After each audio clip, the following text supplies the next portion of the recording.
আরিয়ান ও আয়ান যমজ দুই ভাই, যাদের জীবনের গল্প শুরু হয়েছে এক অকল্পনীয় ট্র্যাজেডির মধ্য দিয়ে। এই ছোট্ট বয়সে তারা তাদের মাকে হারিয়েছে।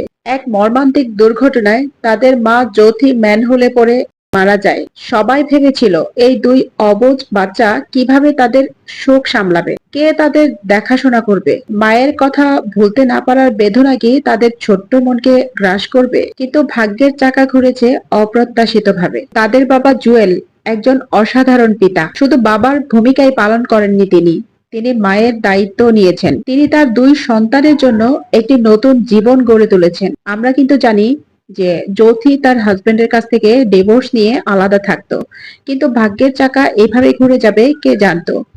জ্যোতির মৃত্যুর পর তার হাজবেন্ড কিন্তু এখন তার দুই সন্তানের দায়িত্ব নিয়েছেন। তো দর্শক, আমরা জ্যোতির বাচ্চাদের জন্য দোয়া করি, আল্লাহ যেন জ্যোতির বাচ্চাদেরকে ভালো রাখে, সুস্থ রাখে আর মায়ের অভাববোধ থেকে দূরে রাখে।